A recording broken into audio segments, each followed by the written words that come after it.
Hi hello నమస్తే welcome to విజయ మా ఊరు ఆడియో బుక్స్ ఛానల్. నేను విజయలక్ష్మిని.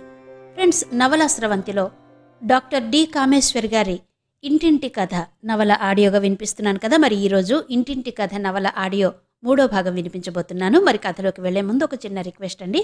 ఆడియో పూర్తిగా వినండి. నచ్చితే గనక తప్పకుండా లైక్ చేయండి, షేర్ చేయండి, కామెంట్ చేయండి.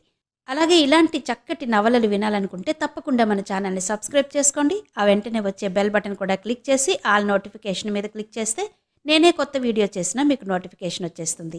మరి ఆలస్యం చేయకుండా కథలోకి వెళ్ళిపోదాం పదండి. ఏంటే, ఆఫీస్కి వెళ్ళడానికి అంత ముస్తాబు? ఆ గంటల కొద్దీ అద్దం ముందు కూర్చుని ఏంటా షోకులు? కాంతమ్మ విసుక్కుంది. అసలే వసంత ఎప్పుడూ ఇంటి పని ముట్టదు. ఇదివరకైతే విసుక్కుంటూ కసురుకుంటూ ఏవో చిన్న చిన్న పనులన్నా చేసేది. కానీ ఉద్యోగంలో చేరిన దగ్గర నుంచి ఇటు పుల్ల తీసి అటు పెట్టడం మానేసింది. కమల పురటాలు. పాపం మాలతి ఒక్కర్తే కాలేజీకి వెళ్లే లోపల కాస్త సాయం చేసేది. ముస్తాబెందుకో నీకేం తెలుసమ్మా? వసంత నవ్వుకుంది. వసంత చెప్పలేని జవాబు మాలతి నవ్వుతూ చెప్పింది. నీకేం తెలీదమ్మా. రాజశేఖరం ఆఫీసులో బాస్గా ఉండగా ముస్తాబు లేకుండా ఎలా వెడుతుందమ్మా? రాజశేఖరం ఎవరే? కాంతమ్మ తెల్లబోతూ అంది. అమ్మా, అందుకే నీకేం తెలీదు ఊరుకో అన్నాను. మాలతి మరింతగా నవ్వింది. ఏంటో బాబు, మీ మాటలు మీ అర్థాలు నాకేం తెలుస్తాయి? ఆవిడ విసుక్కుని లోపలికెళ్ళిపోయింది. అక్క చెల్లెళ్ళిద్దరూ నవ్వుకున్నారు. చిన్నక్క, కథ ఎంతవరకు వచ్చిందే? కళ్ళు కలిపాడా రాజశేఖరం? టీవీగా మృదువుగా చిరునవ్వులు చిందించాడా? కాఫీకి పిలిచాడా? ప్లీజ్ చెప్పవే సరదాగా. ఒకసారి మీ ఆఫీస్కొస్తానే, చూపించవే ఆ ఆజానుబాహుణ్ణి, అరవింద దళాయితాక్షుణ్ణి అంటూ మాలతి ఆట పట్టించింది. మాలతి అలా హాస్యం ఆడడం సరదాగా ఉన్నా పైకి మాత్రం కోపం నటించి, నోర్బుయ్, వెధవ హాస్యాలు నువ్వును. రాజశేఖరమట రాజశేఖరం. ఎవడువాడు? అంది వసంత. అబ్బా, పాపం తెలీదు. 300 సార్లు చదివుంటావా పుస్తకం. పిచ్చి మాటలు మానే. ఇతనేం తెలుగువాడు కాదు, మార్వాడి. ప్రేమకి భాషాభేదాలు లేవండి అక్కయ్యగారు, మాలతి హాస్యంగా అంది. వసంత కోపంగా లేచి వెళ్ళిపోయింది. మాలతి పైకంది. తను అదంతా లోపల అనుకుంటూ ఊహిస్తుంది. అంతే తేడా. మొదటి రోజు తప్ప ఈ వారం 10 రోజులుగా రోజు కొడుకే ఆఫీస్కొస్తున్నాడు. రతన్లాల్ మొదటి రోజు ఆఫీస్కొచ్చి సీట్లో కూర్చునేసరికి వసంతకి కాళ్ళు వణికాయి. తండ్రి వచ్చినప్పుడు ఆయన దగ్గర ఫ్రీగా మసలగలిగింది. కానీ రతన్లాల్ని చూడగానే ఏదో బిడియం సిగ్గు కలిగాయి. Miss Vasantha, I hope you like the job. ఎలా ఉంది పని? అలవాటైందా? రాగానే అడిగాడు. వసంత ఆ మాటకి పొంగిపోయింది. Yes sir, I like this atmosphere very much. Everybody is friendly with me. అతి ప్రయత్నం మీద అంది. అతను తన మొహం వంక సూటిగా చూసి మాట్లాడుతుంటే వసంత సిగ్గుపడి తలదించుకుంది. అతని తెల్లని ఆ మొహంలో నల్లటి ఆ సైడ్ బర్న్స్, సునిశితంగా చురుగ్గా కదిలే ఆ కళ్ళు. ఎంత స్మార్ట్గా ఉన్నాడు! ఆ కళ్ళు అతని ఆఫీస్ కాగితాలు చూస్తున్నా, ఫోన్లో మాట్లాడుతున్నా తనని వెంటాడుతూ తన ప్రతి చర్య సునిశితంగా గమనిస్తున్నట్టే అనిపించసాగింది. టైప్ చేస్తుంటే ఏకాగ్రత కుదరక ఇబ్బంది పడసాగింది వసంత. షార్ట్ హ్యాండ్ తీసుకుంటుంటే అతను మరీ అంత సూటిగా తన వంక చూస్తూ చెప్తుంటే ఎలా రాసుకోవడం అనిపించేది. అతను ఆఫీసులోకి రాగానే వసంత లేచి గుడ్ మార్నింగ్ చెప్పే లోపలే, గుడ్ మార్నింగ్ మిస్ వసంత అనేవాడతను. తన కింద పనిచేసే అతి మామూలు స్టెనోకి అంత ప్రాముఖ్యత ఇస్తూ అతనంత మర్యాదగా మాట్లాడుతుంటే అది తనకి చూపిస్తున్న ప్రత్యేకత అనుకుని పొంగిపోయింది. అతనెంత మంచి బట్టలు వేస్తాడు. అతని తెల్లటి తెలుపుకి ఏ రంగు వేసినా అందంగా ఉండేవాడు. ముఖ్యంగా చాక్లెట్ కలర్ ప్యాంట్, లేత గులాబీ రంగు షర్ట్లో అబ్బా, ఏం పర్సనాలిటీ అనిపించేది. తన అదృష్టం కొద్దీ ఈ ఆఫీసులో పని దొరికింది. లేకపోతే ఏ ముసలి చెమట కంపు ఆఫీసులో దొరికితే చచ్చేది.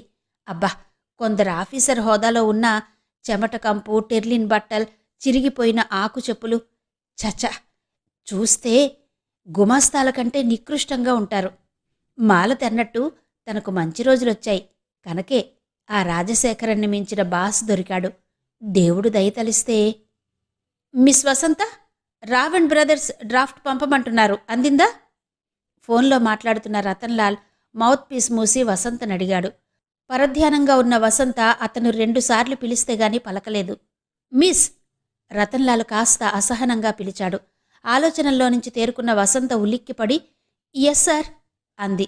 ఆమె పరధ్యానాన్ని, ఆమె ఎర్రబడిన మొహాన్ని వింతగా చూస్తూ మళ్ళీ చెప్పాడు. ఎస్ సార్, ఇవాళ ఉదయం పోస్ట్లో అందింది అంది. అతను ఫోన్ పెట్టేసి ఏంటంత పరధ్యానంగా ఆలోచిస్తున్నారు? Anything wrong? No sir, no గాభరాగా అంది. అతను అదోలా చూశాడు. అతని పెదాల మీద చిన్న నవ్వు మెదిలింది. ఫాతిమాతో ఈ వారం 10 రోజులుగా మంచి స్నేహం కుదిరింది వసంతకి. ప్రత్యేకంగా ఫాతిమా కోసం ఇంట్లో తల్లి ప్రాణం తీసి రోజుకో రకంగా టిఫిన్లు తెచ్చేది. ఇద్దరూ ఒకరి ఒకరు పంచుకుని తినేవారు. సాయంత్రం బస్టాప్ వరకు ఇద్దరూ కలిసి వెళ్లేవారు. ఒక ఆదివారం ఫాతిమా వసంతని ఇంటికి రమ్మని పిలిచింది. ఫాతిమాకి తండ్రి లేడు. ఒక తమ్ముడు, చెల్లెలు, తల్లి. వాళ్ల సంసారం. ఫాతిమా సంపాదన, తండ్రికి వచ్చిన ప్రావిడెంట్ ఫండు, తల్లికిచ్చే ఫ్యామిలీ పెన్షన్తో ఆ సంసారం నడుస్తుంది. చిన్న ఇల్లు అయినా చక్కగా నీట్గా పెట్టుకున్నారు. ఫాతిమా తల్లి చాలా చిన్నావిడ, 40 కూడా నిండు ఉండవు. ఎంతో అందంగా ఉంది. ఆ కుటుంబం, ఆ ఇంటి వాతావరణం ఎంతో నచ్చింది వసంతకి. ఫాతిమా ద్వారా రతన్లాల్కి ఇంకా పెళ్లి కాలేదని, రతన్లాల్ ఎంకామ్ చదివి బిజినెస్ మేనేజ్మెంట్ కోర్సు కూడా పాస్ అయ్యాడని విన్నాక వసంతకి గౌరవం కూడా పెరిగింది. సాధారణంగా మార్వాడీల్లో చదువుల కంటే బిజినెస్లో రాణిస్తారని, అట్టే చదువుకోకుండా తండ్రి తాలూకా బిజినెస్ అందిపుచ్చుకుంటారని తెలుసు. బాగా చదువుకున్నాడు కనుకే మేనర్స్ అవి బాగా తెలుసు అనుకుంది వసంత. వసంత, నీవెంత లక్కో తెలుసా? రియల్లీ అంది హాస్యంగా ఒకసారి. ఎందుకు? అంది వసంత ఆశ్చర్యంగా. పోవోయ్, తెలియనట్టు నటించకు. నేను చూడ్డం లేదనుకోకు. ఏం చూస్తున్నావు? తడబడుతూ అడిగింది వసంత. నీ బుగ్గల్లో గులాబీలు బాసుని చూడగానే చిలిపిగా అంది. చిచి, ఏం మాట్లాడుతున్నావు? సిగ్గుపడుతూ అంది వసంత. ఫాతిమా చనువుగా చెయ్యి నొక్కి, ఇక నేనేమనన్లే, క్యారియాన్ క్యారియాన్ అంది నవ్వుతూ. నీకెందుకు జలసి? నువ్వు ట్రై చేసుకో. వసంత సిగ్గుపడడం, ఉడుక్కోవడం మానేసి తను ఆట పట్టిస్తూ అంది. ట్రై చేద్దును, ముస్లిం అయిపోయాను. ఎంతైనా మీ హిందువులు మమ్మల్ని వేరుగా చూస్తారు. మతం, జాతి అన్నీ వేరైపోయాయి. అతను నన్ను లైక్ చేసినా పెళ్ళాడడు, లేకపోతే గాలం వేద్దును ఫాతిమా హాస్యంగా అంది. ఆ ఉద్యోగంలో చేరాక వసంతకి ఇంట్లో కూర్చున్నప్పటి నజ్జు వదిలి చాలా చలాకీగా, స్మార్ట్గా ఉంటుంది. నలుగురితో కలిసిమెలిసి తిరుగుతూ మాట్లాడుకుంటే 10-15 రోజుల్లోనే ఎన్నో నేర్చుకుంది. ప్రాపంచిక విషయాలు. ఫాతిమా నుంచి చీర అందంగా, కుచ్చిళ్లని బిగుతుగా ఓ పక్కకి ఎలా కట్టుకోవాలో, కనుబొమ్మలు ట్రిమ్ చేసుకోవడం, కనురెప్పలపై క్రీమ్ రాసుకుంటే ఎఫెక్ట్లో ఎంత మార్పు ఉంటుందో, ఏ షేడ్ లిప్స్టిక్ ఎప్పుడు వేసుకోవాలో వగైరా మేకప్ టిప్స్ నేర్చుకుంది. తల్లి ప్రాణాలు తీసి అప్పుడప్పుడు కొనుక్కున్న లిప్స్టిక్లు, ఐబ్రో పెన్సిల్సు, ఇది వరకు వాడనివన్నీ ఒక్కొక్కటి వాడుకలో పెట్టింది. అందం దేవుడిచ్చిన వరమైతే ఉన్న అందాన్ని ఇనుమడించుకుంటూ తీర్చిదిద్దుకోవడమూ ఒక కళే అనిపించింది. ఇంట్లో అందరి చీరలు బతిమాలి రోజుకొకటి కట్టుకుని వెళ్లేది. చక్కటి చీర కట్టుకుని, జుత్తు రబ్బర్ బ్యాండ్తో కట్టుకుని, మేకప్ చేసుకుని, హ్యాండ్ బ్యాగ్ భుజాన తగిలించుకుని వెళ్లే వసంతని చూసి ఇంట్లో అంతా ఎంతలో ఎంత మార్పొచ్చింది వసంతలో, ఎన్ని నేర్చింది అని ఆశ్చర్యంగా వింతగా చూసేవారు. మన వసంతేనుటే అని కాంతమ్మ పైకే ఆశ్చర్యపోయేది. అవునమ్మా, దాన్ని చూస్తుంటే దానికున్న ధైర్యం, తెగువలో 10వ వంతన్నా నాకు ఉంటే బావుండనిపిస్తుంది అంది కమల. అమ్మా, చిన్నక్క మీ చెయ్యి దాటిపోయింది చూసుకో. ఈ ఇల్లు బోర్ అంటుంది, మనమందరం డట్టి అంటుంది, నువ్వు తెచ్చే గుమస్తా సంబంధాలు చీచీ అంటుంది. రాజును చూసిన కళ్ళైపోయాయి దానివి. మాలతి హాస్యంగా అన్న ఆ మాటల్లో నిజం అందరికీ తట్టింది. నిజమే, బిఏ వెలగబెట్టి ఉద్యోగం చేస్తున్న పిల్ల మన చెప్పు చేతల్లో ఉండదు. కమల కంటే ఏదో గుమస్తాకి కట్టబెట్టారు. ఇది అలాంటి సంబంధం, ఇది వరకే చాచా అనేది. ఇప్పుడు చేసుకుంటుందా? చేసుకోకపోతే అంతకంటే గొప్పవి తెచ్చే తాహతు తమకుందా? మంచో చెడో దాని భవిష్యత్తు దాని చేతుల్లో పెట్టి ఊరుకోవడం తప్ప తామేం చెయ్యగలరు? పోని ఏదో ఆఫీసులో పనిచేసే ఎవరినన్నా చేసుకున్నా బావుండు ఆవిడ ఆలోచనది. కాంతమ్మ భయం వెంకట్రావు గారికి ఉన్నా ఆయన ఆవిడలా బయటపడలేదు. 600 తెచ్చే కూతుర్ని ఇప్పట్లో దూరం చేసుకోవడం ఇష్టం లేదాయనకు. తాను కాస్త కాలు చెయ్యి కూడదీసుకునేవారికన్నా వసంత పెళ్లి మాట తలపెట్టడం కుదరదు. ఆ తర్వాత దాని పెళ్లి దానిష్టం వచ్చిన వాడితో చేసుకుంటే మరీ మంచిది అనుకున్నారాయన. ఎవరి ఊహలు ఎలా ఉన్నా జరగవలసింది జరుగుతూనే ఉంటుంది, ఎవరి ప్రమేయం లేకుండా. అవందరికీ తెలిసినా ఆలోచించడం మానవ నైజం. ప్రసాద్ పెళ్లి లతతో వైభవంగా జరిగింది. ఆకాశవంత పందిరి, భూదేవంత అరుగులాగా అట్టహాసంగా వైభవంగా జరిపించారు నారాయణమూర్తిగారు. ఎక్కడ చూసినా డబ్బు వెదజల్లి చేసిన ఏర్పాట్లే కనిపించాయి అందరికీ.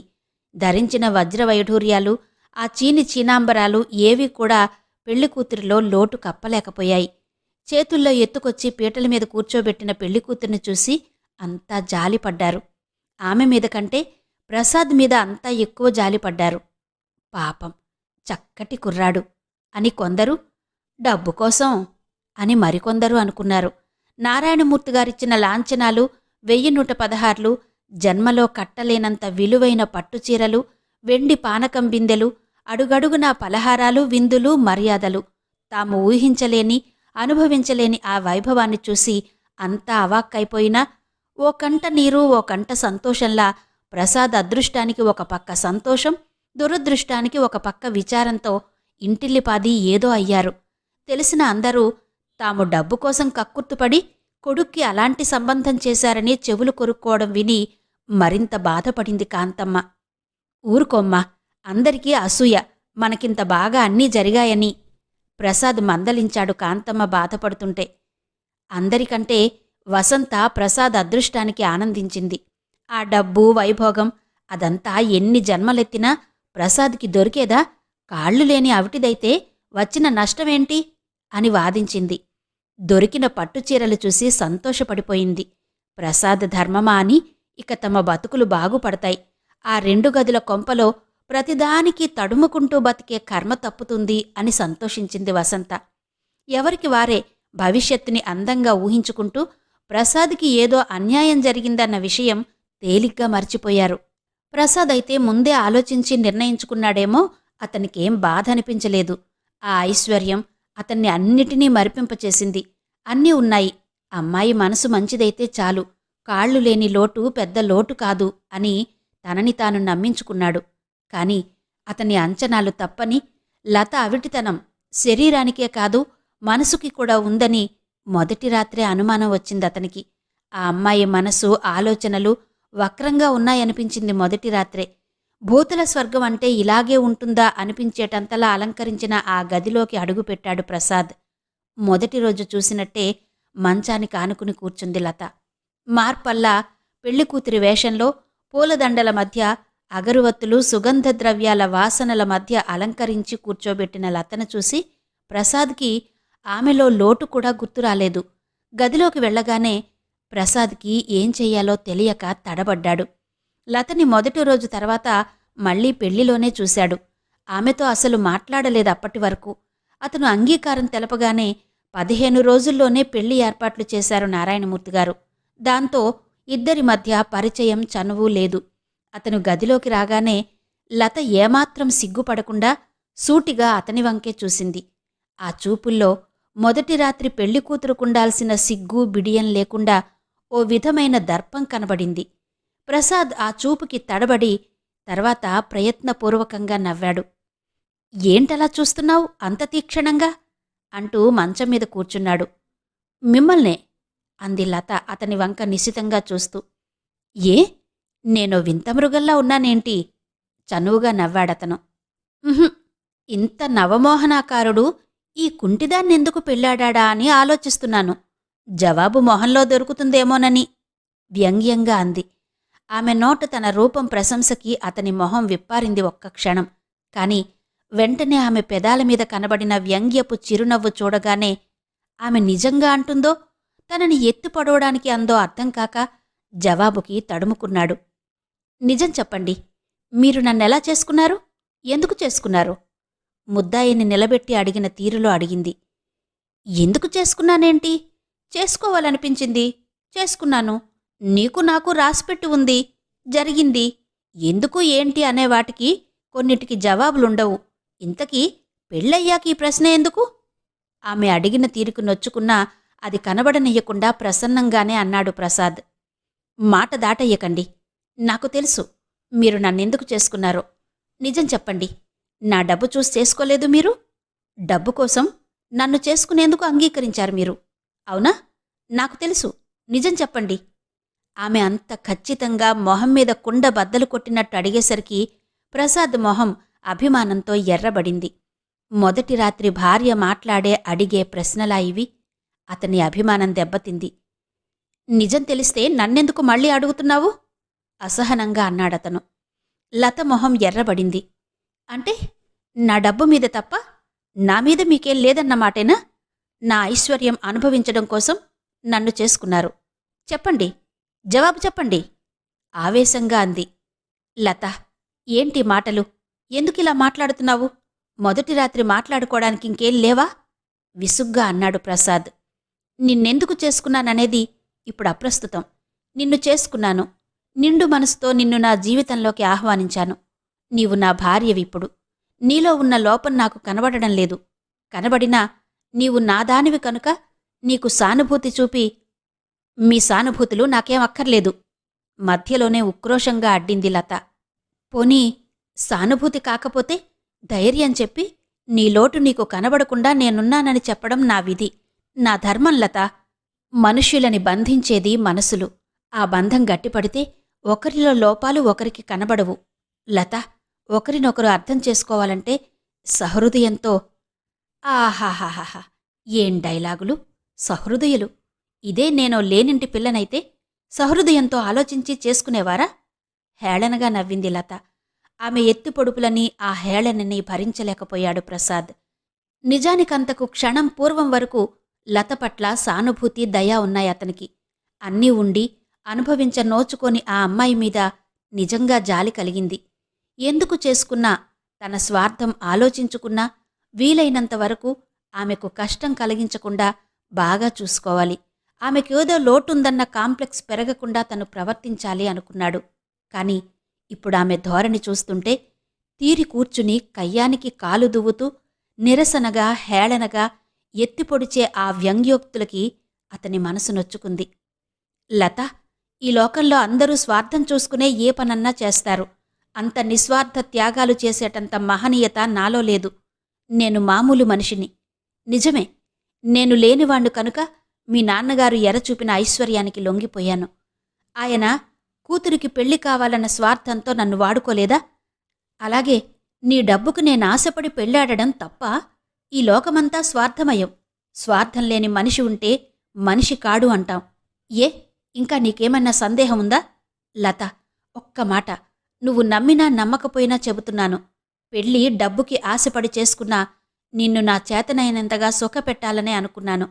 నీకేదో లోటుందని నీవు మరిచిపోయి నన్ను మరిచిపోని.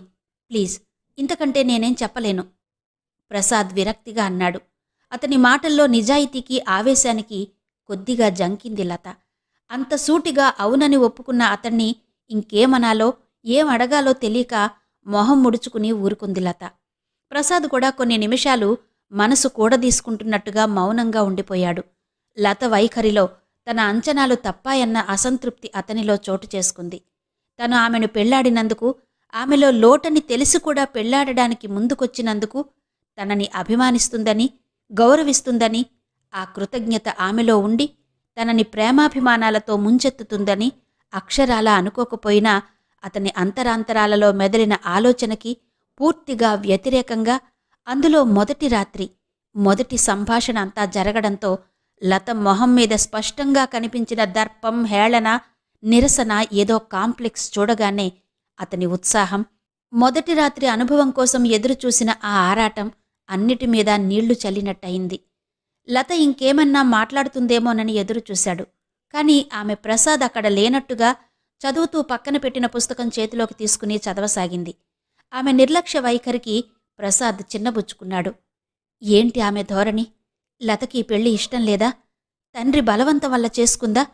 తను బీదవాడని చిన్నచూపా? ఆమెకి పెళ్లి, భర్త, మొదటి రాత్రి ఇలాంటి అనుభూతులేమీ లేనట్టు అంత నిర్వికారంగా ఎలా ఉంది? ఈపాటిదానికి పెళ్ళెందుకు చేసుకున్నట్టు? అతనికి ఆమె ధోరణి ఏమీ అంతుబట్టలేదు. ఆమె నిర్లక్ష్యం చూసేసరికి అతని ఉత్సాహం దిగజారి ఆ గదిలో నుంచి వెళ్ళిపోవాలన్నంత విరక్తి వచ్చింది. ఒక్క క్షణం ఆలోచించి ఆవేశాన్ని అదుపులోకి తెచ్చుకున్నాడు. జీవితాంతం గడపవలసిన భార్యతో మొదటి రాత్రి నుంచి మనస్పర్ధలైతే ఆ కాపురం ఏం సాగుతుంది? తెలుసో తెలియకో చిన్నప్పటి నుంచి వైభవంగా పెరిగిన కారణమో ఏదో ఇన్ఫీరియారిటీ కాంప్లెక్స్ అయి ఉండి అలా అని ఉంటుంది.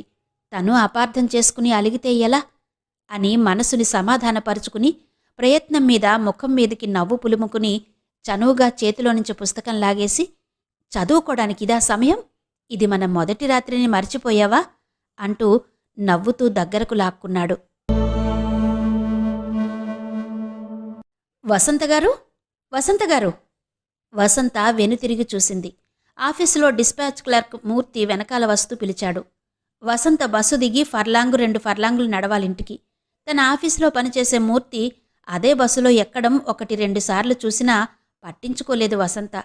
అతనే స్టాప్లో దిగింది కూడా గుర్తించలేదు. మొదటి రోజు ఆఫీసులో ఉత్తరాలకి ఎలా డిస్పాచింగ్ నెంబర్ వెయ్యాలో, లెడ్జర్లో నెంబర్ అది ఎలా నోట్ చేసుకోవాలో దగ్గరుండి వివరించాడు.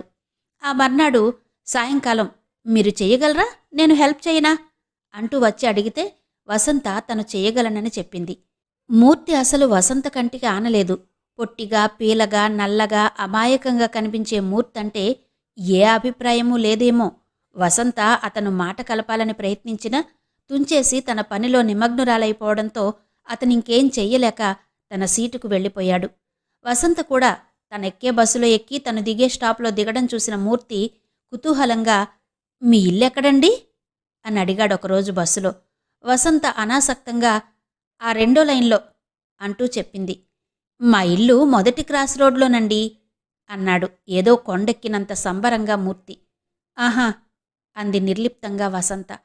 ఒక ఆఫీసులో పనిచేస్తూ ఒకే చోట బస్సు దిగి ఒకే చోట ఇల్లున్న తాము రోజూ కలిసి రావచ్చు, మాట్లాడుకుంటూ నడవచ్చు అన్న ఆశతో మూర్తి వసంతని ఈ 15 రోజులుగా ఏదో ఒక విధంగా పలకరించి పరిచయం పెంచుకోవాలంటే వసంత మాత్రం అంటి ముట్టనట్టుగా ఏదన్నా అడిగితే జవాబు చెప్పి మరి మాట్లాడకపోవడంతో నిరుత్సాహపడ్డాడు.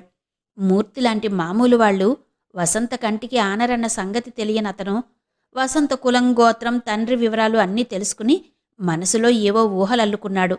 చక్కగా ఇద్దరూ ఒకే ఆఫీసులో పనిచేస్తున్నారు, ఇద్దరూ సంపాదిస్తున్నారు. ఆమెది మధ్యతరగతి సంసారం. తనని వివాహం ఆడడానికి ఆమెకేం అభ్యంతరం ఉంటుంది? ఈ రోజుల్లో ఆడపిల్లల పెళ్లిళ్ళకి ఎంత కష్టపడుతున్నారు. తనంతట తాను అడిగితే వాళ్లంతా సంతోషించి వెంటనే అంగీకరిస్తారు. వసంత చలాకీగా, స్మార్ట్గా ఉంటుంది. వసంత తనదైతే ఇంకేం కావాలి? అతని ఆలోచనలు అలా సాగి వసంతతో పరిచయం, స్నేహం, చనువు పెంపొందించుకున్నాక నెమ్మదిగా పెళ్లి చేసుకోవాలని నిర్ణయించుకుని ఆమెతో మాట్లాడాలని ఎంతో ప్రయత్నించాడు. అతన్ని ఏమాత్రం ప్రోత్సహించకుండా ఎప్పటికప్పుడు ముభావంగా వసంత తుంచేయడంతో అతను నిరుత్సాహపడ్డాడు. కాని అంతటితో నిరాశపడి వదిలేయకుండా ఆమె అనుగ్రహం కోసం అన్నట్టుగా అవకాశం దొరికినప్పుడల్లా మాట కలుపుతూనే ఉన్నాడు. అబ్బా, మీరేంటండి అంత ఫాస్ట్గా పరిగెడుతున్నట్టు నడుస్తారు? వసంత దగ్గరికి వచ్చి పక్కన నడుస్తూ చనువుగా అన్నాడతను. వసంత కొద్దిగా ముఖం చిట్లించి, నాకు తొందరగా నడవడం అలవాటు అంది ముభావంగా. వీడేంటిలా రోజూ వెంటపడుతున్నాడు అసహ్యంగా అనుకుంది మనసులో. ఎందుకు పిలిచారు? ఏమన్నా పనుందా అడిగింది. అబ్బే ఏం లేదు, నేను మీ ఇంటివైపే కదా వెళ్ళేది, ఇద్దరం కలిసి వెళ్ళొచ్చు కదా అని నసిగాడతను. వసంత మొహం చిట్లించి ఏమనలేక నెమ్మదిగా నడవడం ఆరంభించింది. ఏవండి వసంతగారు, రేపాదివారం మీరింట్లో ఉంటారా? ఏ, ఎందుకు? అబ్బే ఏం లేదు, మీ ఇంటివైపొచ్చి మీ వాళ్లను చూద్దామని. మనం ఒక ఆఫీసులో పనిచేస్తూ ఒక వీధిలో ఉంటూ ఇంతవరకు పరిచయం చేసుకోలేదు. మీరు మా ఇంటికి రండి, నేను మీ ఇంటికొస్తాను. రేపు నేనొచ్చి మిమ్మల్ని మా ఇంటికి తీసుకెడతాను. మా చెల్లెలు బిఏ చదువుతుంది, మీరిద్దరూ మంచి స్నేహితులవ్వచ్చు అమాయకంగా చెప్పుకుపోతున్నాడు మూర్తి. వసంత, ఏంటి జిడ్డుగాడు, వీడే కాక వీడింటికి కూడా వెళ్ళి పరిచయం చేసుకోవాలట, బోరుగాడు మనసులో తిట్టుకుని, లేదండి, ఆదివారం అస్సలింట్లో ఉండను, సినిమాలకి బజారుకి వెడుతుంటాను అంది నిర్మోహమాటంగా. పోనీ సాయంత్రాలింట్లోనే ఉంటారుగా, ఓ రోజు వస్తానులేండి అన్నాడతను. ఏడిసావు, నిన్నేదో నేను ఆహ్వానించినట్టు ఉదారంగా ఓదారుస్తున్నావు అనుకుంటూ చులకనగా నవ్వుకుంది వసంత. ఈలోగా వసంత సందు వచ్చి బతుకు జీవుడా అనుకుని వస్తానండి అంటూ వడివడిగా వెళ్ళిపోయింది. వసంత చిరాకు ముభావం అర్థం చేసుకోలేని మూర్తి ప్రతిరోజు బస్టాప్లోకి రాగానే పలకరించేవాడు. ఒకరోజు సందు మొదట వసంత కోసం ఎదురు చూస్తూ నిలబడేవాడు. 2 సార్లు వసంత ఇంటికి వెళ్ళాడు. ఇంటికి వచ్చిన అతనితో ఇష్టం లేకపోయినా మాట్లాడక తప్పలేదు వసంతకి. ఇంట్లో అందరినీ పరిచయం చెయ్యక తప్పలేదు. చనువుగా కలుపుగోరుగా అందరితో మాట్లాడిన మూర్తిని అందరూ మంచివాడు, పాపం సరదాగా ఉన్నాడు అనుకున్నారు. ఎవరే వాళ్ళు? మనవాళ్లేనా? ఇంటి పేరేంటి? పెళ్ళయిందేంటి? కాంతమ్మ ఆరా తీసింది. వసంత తల్లివంక చొరచొర చూస్తూ, ఎందుకే ఆరాలు తీస్తున్నావు? పెళ్లి సంబంధానికా అంది కోపంగా. అయ్యో రాతా, ఏంటే ఆ రుసరుసలు? నిక్షేపంలాంటి కుర్రాడు ఈడు జోడు అవుతుందని అడిగాను. ఏ ఇంతకంటే మంచి సంబంధం దొరుకుతుందేంటి మనకు, మన తాహతుకి? మంచి సంబంధం అంది కాంతమ్మ. మంచి సంబంధం, గుమస్తా ఉద్యోగం, మాస్టర్ కొడుకు. మంచి సంబంధంలా కనిపించే నీ టేస్టు మెచ్చుకోవాలి వసంత హేళనగా నిరసనగా అంది. అమ్మా, నీకెన్నిసార్లు చెప్పాలమ్మా? అక్కయ్య రాజశేఖరం. మాలతి నవ్వుతూ అంది. ఎవడే ఆ రాజశేఖరం? కొంపదీసి ఏ కులం గోత్రం లేనివాడేంటి? ప్రేమించి పెళ్లి చేసుకుంటుందా ఏంటి? కాంతమ్మ అనుమానంగా చూస్తూ అంది. అమ్మా, రాజశేఖరం అంటే ఎవరూ కాదమ్మా, ఓ నవలలో హీరో అలాంటి అందగాడు డబ్బున్నవాడు కావాలిట వసంతకి కమల అంది. ఆ వస్తాడు, మన అమ్మాయి అందానికి, మనమిచ్చే కట్నానికి, మన తాహతుకి. అయ్యో సంబరం, ఇంకా ఏంటో అనుకున్నాను కాంతమ్మ కోపంగా అంది. వస్తాడమ్మా వస్తాడు, నవల్లో హీరోయిను మనకంటే బీదది, అదేనమ్మా ప్రేమ గొప్పతనం. నోరు మూసుకోండి, వేధవ వేళాకోళాలు మాని. కాంతమ్మ లేచిపోయింది.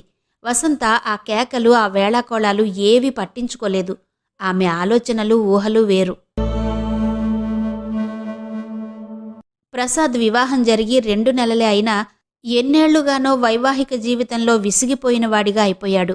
డబ్బిచ్చే సుఖాల అనుభవం పాతపడగానే, అలవాట్లు అనుభవాలు అన్నీ రొటీన్లో పడగానే జీవితం అతనికి నిస్సారంగా అనిపించసాగింది.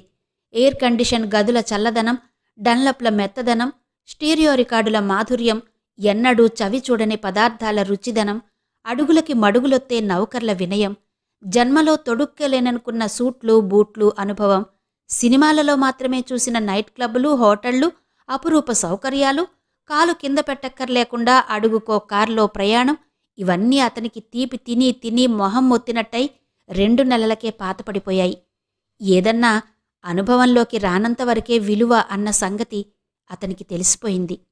అందని దూరంలో ఉండి కావాలని అర్రులు చాచినది చేతిలోకి రాగానే అది అపురూపత్వం పోగొట్టుకుంటుంది అన్న సంగతి తెలిసిన తర్వాత ఈ డబ్బు, అవిచ్చే సుఖాలు తాత్కాలికం కాదు, శాశ్వతం అని తెలిసాక అతని దృష్టిలో డబ్బుకి విలువ పోయింది. ఆ డబ్బు విలువ పడిపోగానే లతతో అతని సాహచర్యం అడుగడుగున నిప్పుల మీద నడకలా తయారైంది. జీవితంలో అతి ముఖ్యమైనది వివాహబంధం. ఆ వైవాహిక జీవితంలో అర్ధాంగి సహకారం, సానుభూతి, అవగాహన, అన్యోన్యత లోపిస్తే జీవితం ఎంత దుర్భరంగా తయారవుతుందో ప్రసాద్కి 2 నెలల వైవాహిక జీవితంలోనే అర్థమైపోయింది.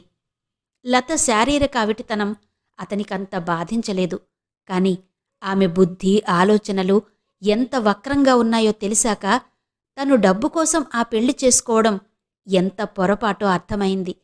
ధనవంతుల ఇంట ఏకైక కుమార్తెగా పుట్టడం, అల్లారు ముద్దుగా, ఆడిందాటగా పాడింది పాటగా పెరగడంతో ఆమెలో మంకుతనం, పెంకితనం అన్నీ ఎక్కువయ్యి తనన్నదే రైటు, తను చెప్పిందే వేదం అనే అలవాట్లయ్యాయి.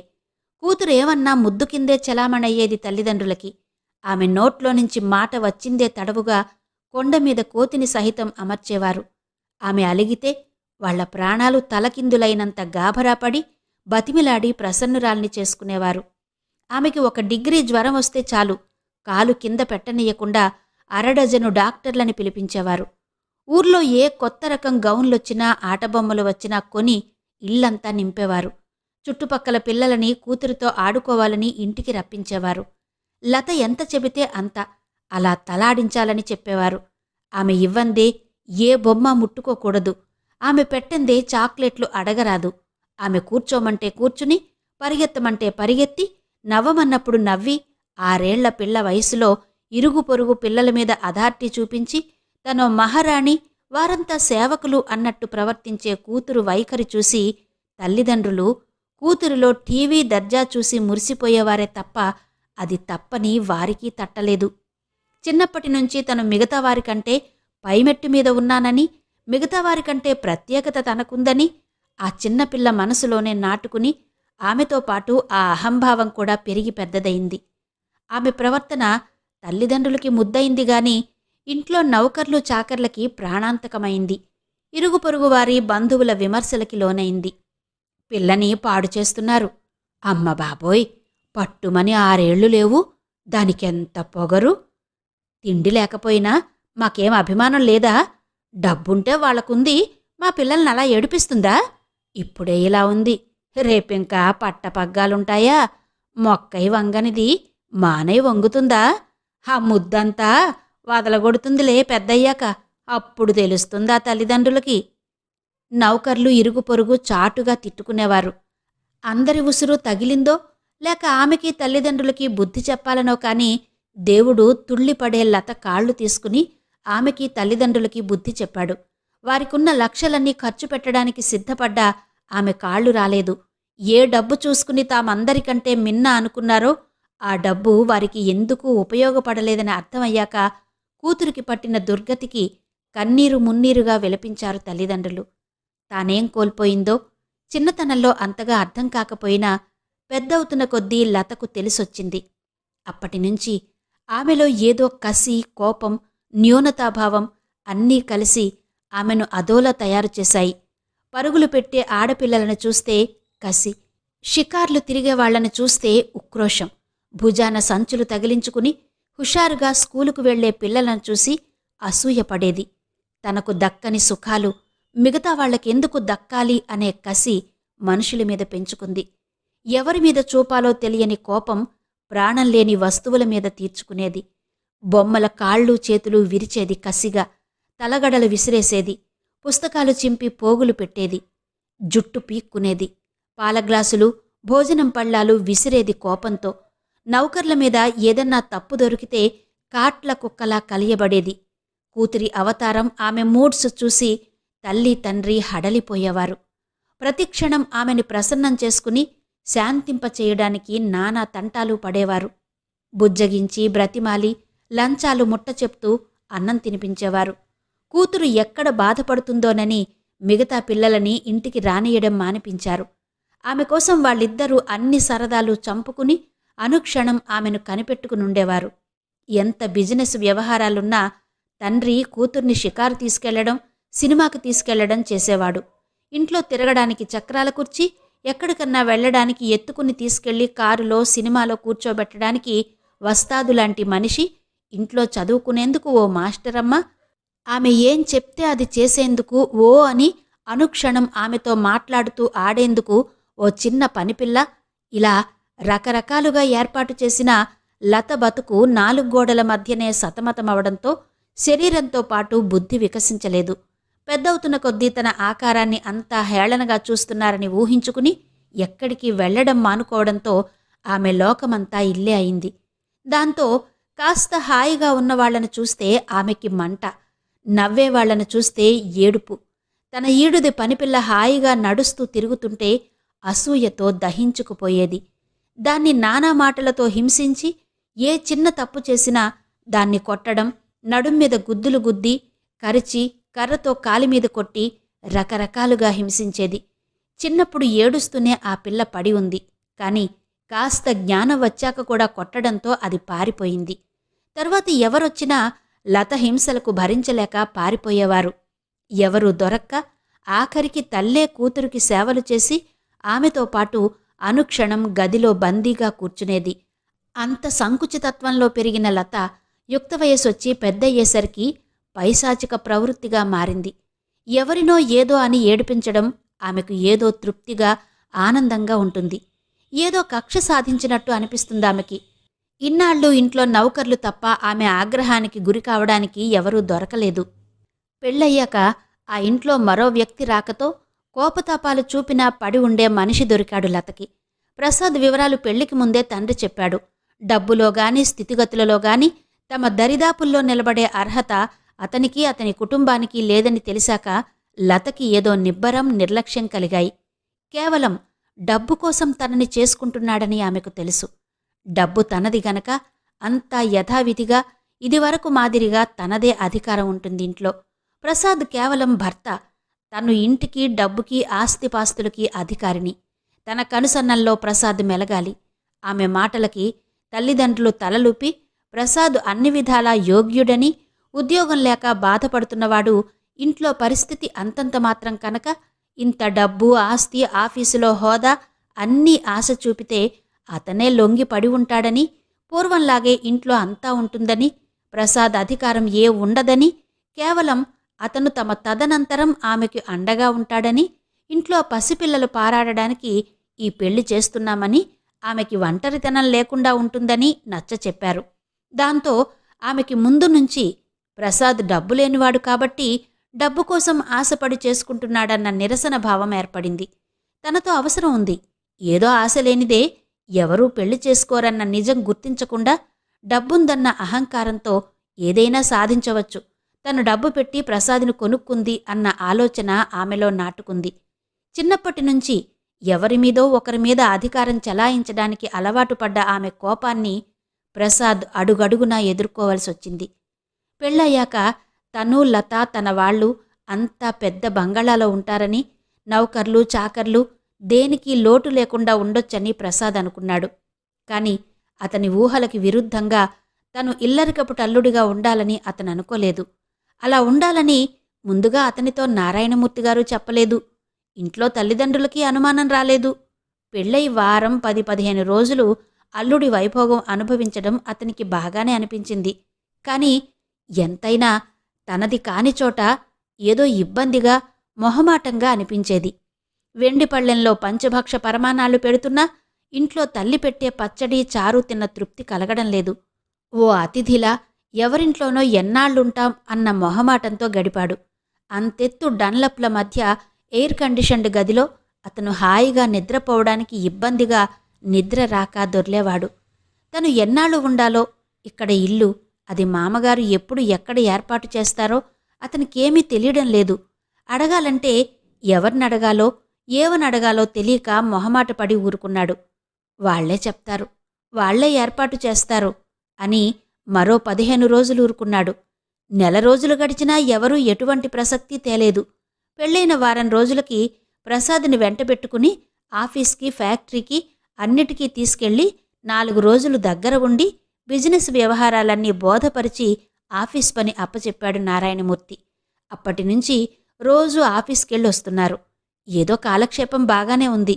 కాని తన ఇంట్లో తను హాయిగా, ఫ్రీగా మసలాలన్న కోరికతో ఇక ఆగలేక ఓ రాత్రి లత దగ్గర ఆ ప్రస్తావన తెచ్చాడు. మన ఇంటికి ఎప్పుడు వెడతాం లత అన్నాడు ప్రసాద్. లత అర్థం కానట్టు చూసింది. ఏంటో నాకిక్కడ మొహమాటంగా ఉంది, ఇన్నాళ్ళు ఉండాలంటే. తొందరగా మనం వెళ్ళిపోదాం లతా అన్నాడు. ఎక్కడికి అంది ఆశ్చర్యంగా. అదే అదే మన కోసం మీ నాన్నగారేమి ఇల్లది ఏర్పాటు చేయలేదా ఇంకా? ఎన్నాళ్ళని ఇక్కడుంటాం చెప్పు? ఇక్కడుండక ఎక్కడుంటాం? ఇల్లేంటి, ఏర్పాటేంటి? ఇంత ఇల్లుండగా మనకి వేరే ఇల్లెందుకు? తమరికి ఈ భవంతి చాలేదా? ఇంతకంటే పెద్ద బంగళా కావాలా? హేళనగా అంది. ప్రసాద్ తెల్లబోయాడు. ఆమె వ్యంగ్యానికి ముఖం నల్లబడింది.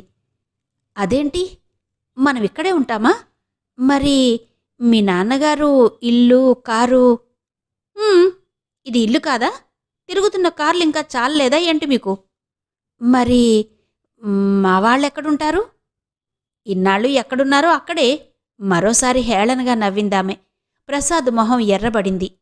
ఏ, మా నాన్నగారు మీకు ముందు చెప్పలేదా ఇల్లరిక ఉండాలని?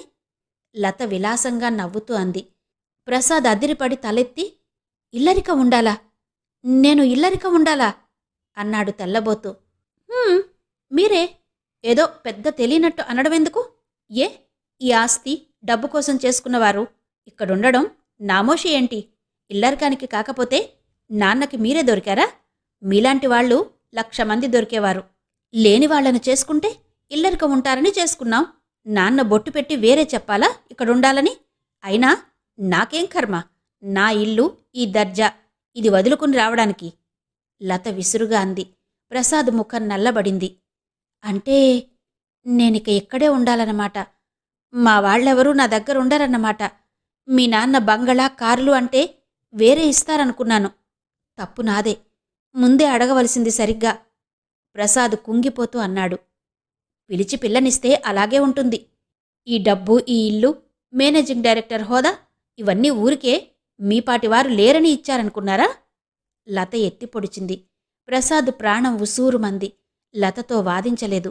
ఆమెతో మాట్లాడిన కొద్దీ మనిషిని నిలువునా తీసి పారేసి కిందపరచి చూపులతో హీనంగా పురుగులా చూస్తుందని నెల రోజుల్లోనే తెలుసుకున్న ప్రసాద్ మరి లాభం లేదని ఊరుకున్నాడు. అడుగడుగునా అతనికి లత వైఖరి నిరాశనే కలిగించింది. దానికి తోడు లత కాస్త సౌమ్యంగా ఉన్న సమయంలో కోరికతో దగ్గరకు తీసుకునేసరికి సన్నగా ఎండిపోయి పుల్లల్లా ఉన్న కాళ్ళు, ఎముక మీద చర్మం సాగదీసి కప్పినట్టుండే ఆ రోగిష్టి కాళ్ళు చూసేసరికి అతని ఉద్రేకం దిగజారిపోయేది. దానికి తోడు నడవకుండా అనుక్షణం పక్కనంటి ఉంటుందేమో, పరిశుభ్రమైన గాలి వెలుతురు సోకకుండా ఒకే చోట కూర్చోవడం వల్లనో మరెందువల్లనో ఆమె శరీరం నుంచి అదో మాదిరి వాసన, ఏ ఖరీదైన సెంట్లకి లొంగని ఆ వాసన వెగటు పుట్టించేది. తన దగ్గరకు రాగానే ప్రసాద్ మొహంలో జుగుప్స స్పష్టంగా చూసేది లత. దాంతో ఆమెకి ప్రసాద్ పట్ల మరింత కసి పెరిగింది. తన డబ్బు తింటూ, తన డబ్బుతో సుఖాలనుభవిస్తూ, తనను చూసి మొహం వెగటుగా పెడతాడా? ఈ అవకరం ఉండబట్టి కాదు తను ప్రసాద్ లాంటి వాడికి భార్య అయింది. లేకపోతే ఏం కర్మ ఇలాంటి గతిలేని వాడిని చేసుకోవడానికి? తాను అనుభవించలేనివి తన వల్ల అనుభవిస్తున్నానన్న కృతజ్ఞత ఉండొద్దు ఆ మనిషికి? లత ఆలోచనలు అలా సాగేవి. లత దురుసుతనం, తనని హేళనగా మాట్లాడడం, కించపరచడం ఇవన్నీ ప్రసాద్ సహించలేక ఆమె సౌమ్యంగా గౌరవంగా మాట్లాడితే నా సానుభూతి, ప్రేమ లభించేవి. నన్ను పురుగులా, తన బానిసలా చూస్తే నేను తనని ఎలా ప్రేమించగలను? తన తప్పు లేదని ప్రసాద్ ఎప్పటికప్పుడు తనని తాను సమర్థించుకునేవాడు. ఇంతవరకు డాక్టర్ డి కామేశ్వరి గారి ఇంటింటి కథ నవల ఆడియో 3వ భాగం విన్నారు కదా. మిగిలిన కథ తర్వాతి భాగాల్లో వినిపిస్తాను. అంతవరకు సెలవా మరి. నమస్తే.